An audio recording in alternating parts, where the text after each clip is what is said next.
Good evening. I want to talk to you tonight from my heart on a subject of deep concern to every American. In recent months, members of my administration and officials of the Committee for the Re-election of the President, including some of my closest friends and most trusted aides, have been charged with involvement in what has come to be known as the Watergate affair. These include charges of illegal activity during and preceding the 1972 presidential election, and charges that responsible officials participated in efforts to cover up that illegal activity. The inevitable result of these charges has been to raise serious questions about the integrity of the White House itself. Tonight I wish to address those questions. Last June 17, while I was in Florida trying to get a few days' rest after my visit to Moscow, I first learned from news reports of the Watergate break-in. I was appalled at this senseless, illegal action. And I was shocked to learn that employees of the Re-election Committee were apparently among those guilty. I immediately ordered an investigation by appropriate government authorities. On September 15, as you will recall, indictments were brought against 7 defendants in the case. As the investigations went forward, I repeatedly asked those conducting the investigation whether there was any reason to believe that members of my administration were in any way involved. I received repeated assurances that there were not. Because of these continuing reassurances, because I believed the reports I was getting, because I had faith in the persons from whom I was getting them, I discounted the stories in the press that appeared to implicate members of my administration or other officials of the campaign committee. Until March of this year, I remained convinced that the denials were true and that the charges of involvement by members of the White House staff were false. The comments I made during this period, the comments made by my press secretary in my behalf, were based on the information provided to us at the time we made those comments. However, new information then came to me which persuaded me that there was a real possibility that some of these charges were true, and suggesting further that there had been an effort to conceal the facts both from the public, from you, and from me. As a result, on March 21st, I personally assumed the responsibility for coordinating intensive new inquiries into the matter. And I personally ordered those conducting the investigations to get all the facts and to report them directly to me right here in this office. I again ordered that all persons in the government or at the Re-election Committee should cooperate fully with the FBI, the prosecutors, and the grand jury. I also ordered that anyone who refused to cooperate in telling the truth would be asked to resign from government service. And with ground rules adopted that would preserve the basic constitutional separation of powers between the Congress and the presidency, I directed that members of the White House staff should appear and testify voluntarily under oath before the Senate committee which was investigating Watergate. I was determined that we should get to the bottom of the matter and that the truth should be fully brought out no matter who was involved. At the same time, I was determined not to take precipitate action and to avoid, if at all possible, any action that would appear to reflect on innocent people. I wanted to be fair, but I knew that in the final analysis, the integrity of this office, public faith in the integrity of this office, would have to take priority over all personal considerations. Today, In one of the most difficult decisions of my presidency, I accepted the resignations of two of my closest associates in the White House, Bob Haldeman, John Ehrlichman, two of the finest public servants it has been my privilege to know. I want to stress that in accepting these resignations, I mean to leave no implication whatever of personal wrongdoing on their part. And I leave no implication tonight of implication on the part of others who have been charged in this matter. But in matters as sensitive as guarding the integrity of our democratic process, it is essential not only that rigorous legal and ethical standards be observed, but also that the public, you, have total confidence that they are both being observed and enforced by those in authority, and particularly by the President of the United States. They agreed with me that this move was necessary in order to restore that confidence. Because Attorney General Kleindienst, though a distinguished public servant, my personal friend for 20 years, with no personal involvement whatever in this matter, has been a close personal and professional associate of some of those who are involved in this case, he and I both felt that it was also necessary to name a new Attorney General. The counsel to the President, John Dean, has also resigned. As the new Attorney General, I have today named Elliot Richardson, a man of unimpeachable integrity and rigorously high principle. I have directed him to do everything necessary to ensure that the Department of Justice has the confidence and the trust of every law-abiding person in this country. I have given him absolute authority to make all decisions bearing upon the prosecution of the Watergate case and related matters. I have instructed him that if he should consider appropriate, he has the authority to name a special supervising prosecutor for matters arising out of the case. Whatever may appear to have been the case before, whatever improper activities may yet be discovered in connection with this whole sordid affair, I want the American people, I want you, to know beyond the shadow of a doubt that during my term as president, justice will be pursued fairly, fully, and impartially, no matter who is involved. This office is a sacred trust, and I am determined to be worthy of that trust. Looking back at the history of this case, two questions arise. How could it have happened?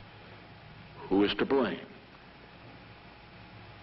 Political commentators have correctly observed that during my 27 years in politics, I've always previously insisted on running my own campaigns for office. But 1972 presented a very different situation in both domestic and foreign policy. 1972 was a year of crucially important decisions, of intense negotiations, of vital new directions, particularly in working toward the goal which has been my overriding concern throughout my political career, the goal of bringing peace to America, peace to the world. And that is why I decided, as the 1972 campaign approached, that the presidency should come first and politics second. To the maximum extent possible, therefore, I sought to delegate campaign operations, to remove the day-to-day campaign decisions from the President's office and from the White House. I also, as you recall, severely limited the number of my own campaign appearances. Who then is to blame for what happened in this case? for specific criminal actions by specific individuals, those who committed those actions must, of course, bear the liability and pay the penalty. For the fact that alleged improper actions took place within the White House or within my campaign organization, the easiest course would be for me to blame those to whom I delegated the responsibility to run the campaign. But that would be a cowardly thing to do. I will not place the blame on subordinates, on people whose zeal exceeded their judgment, and who may have done wrong in a cause they deeply believe to be right. In any organization, the man at the top must bear the responsibility. That responsibility, therefore, belongs here, in this office. I accept it.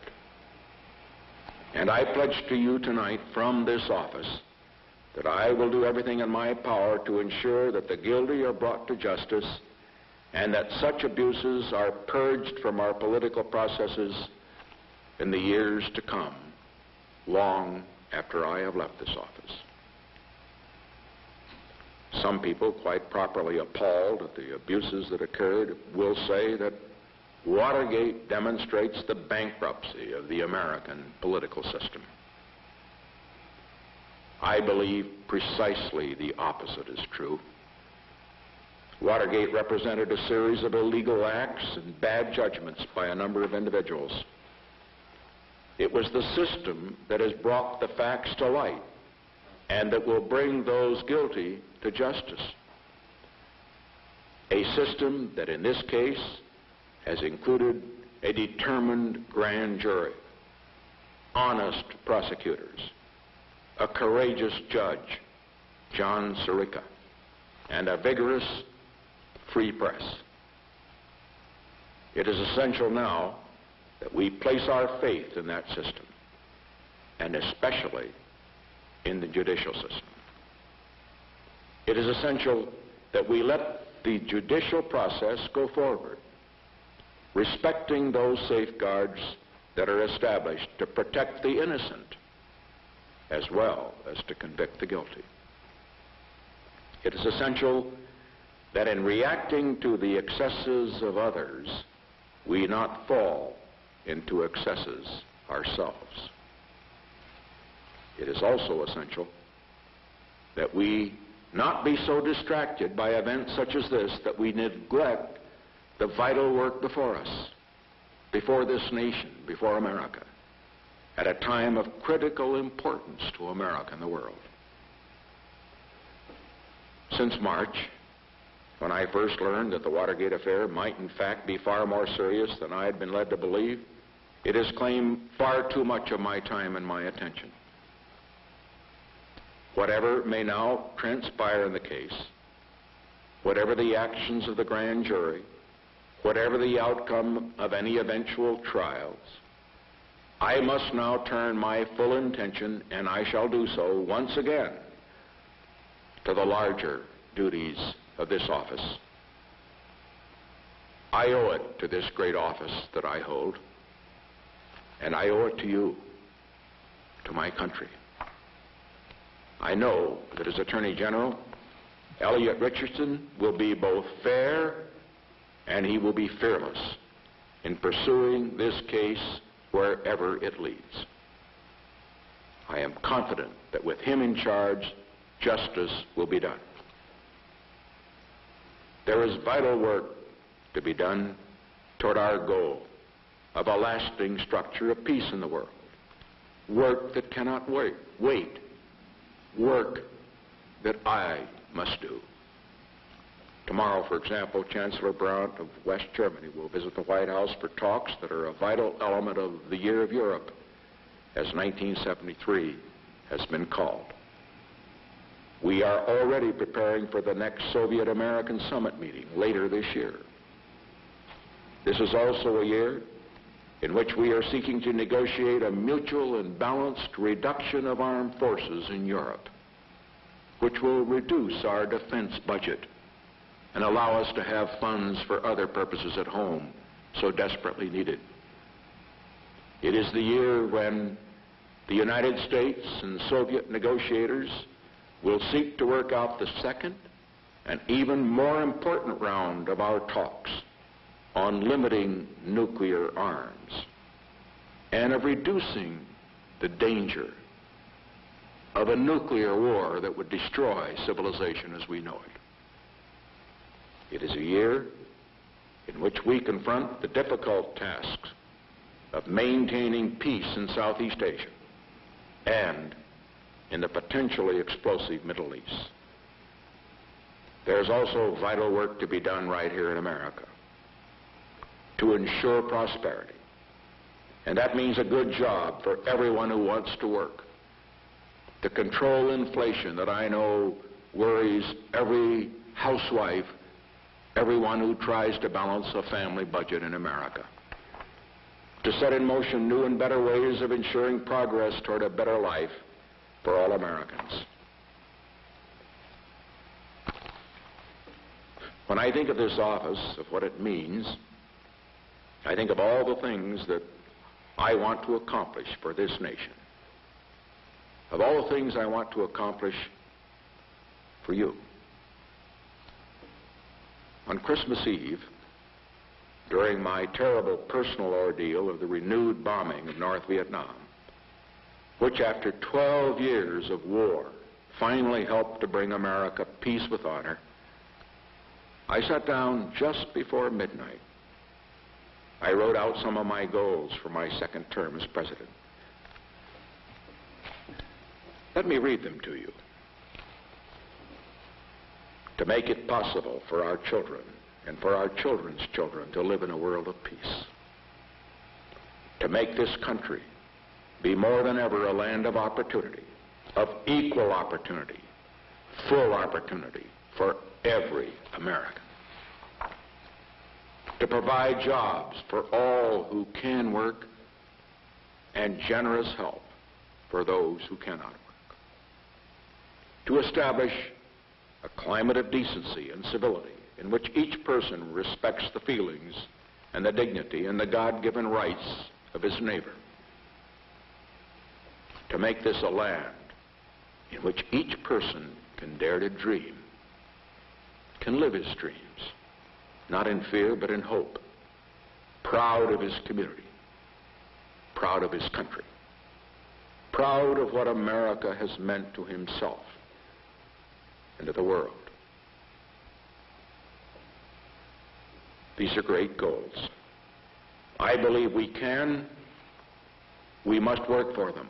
We can achieve them. But we cannot achieve these goals unless we dedicate ourselves to another goal. We must maintain the integrity of the White House. And that integrity must be real, not transparent. There can be no whitewash at the White House. We must reform our political process, ridding it not only of the violations of the law, but also of the ugly mob violence and other inexcusable campaign tactics that have been too often practiced and too readily accepted in the past, including those that may have been a response by one side to the excesses or expected excesses of the other side. Two wrongs do not make a right.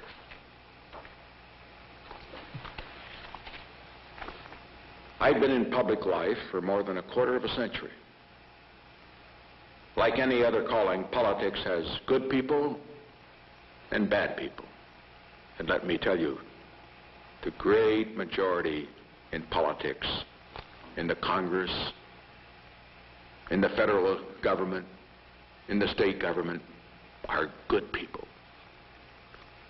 I know that it can be very easy, under the intensive pressures of a campaign, for even well-intentioned people to fall into shady tactics, to rationalize this on the grounds that What is at stake is of such importance to the nation that the end justifies the means. And both of our great parties have been guilty of such tactics in the past. In recent years, however, the campaign excesses that have occurred on all sides have provided a sobering demonstration of how far this false doctrine can take us.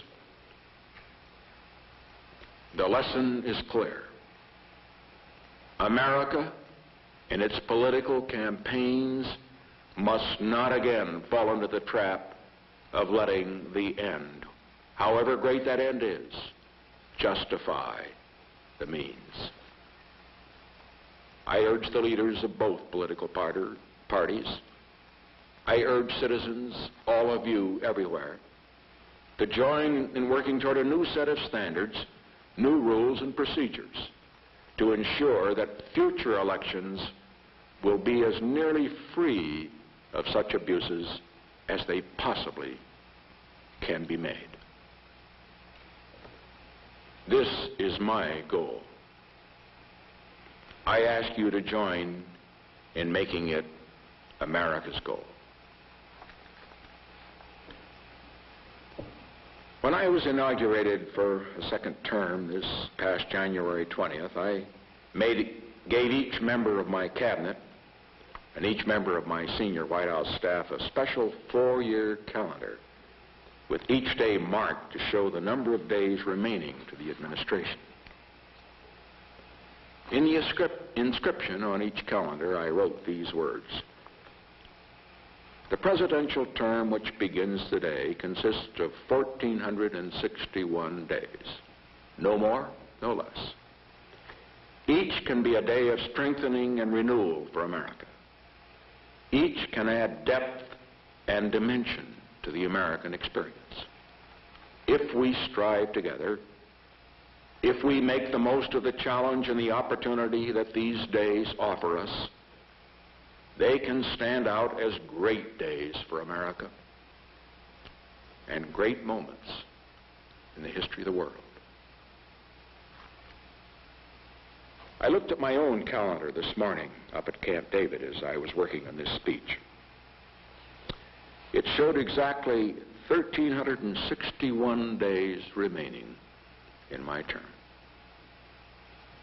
I want these to be the best days in America's history. Because I love America. I deeply believe that America is the hope of the world. And I know that in the quality and wisdom of the leadership America gives lies the only hope for millions of people all over the world, that they can live their lives in peace and freedom. We must be worthy of that hope in every sense of the word. Tonight, I ask for your prayers to help me in everything that I do throughout the days of my presidency to be worthy of their hopes and of yours.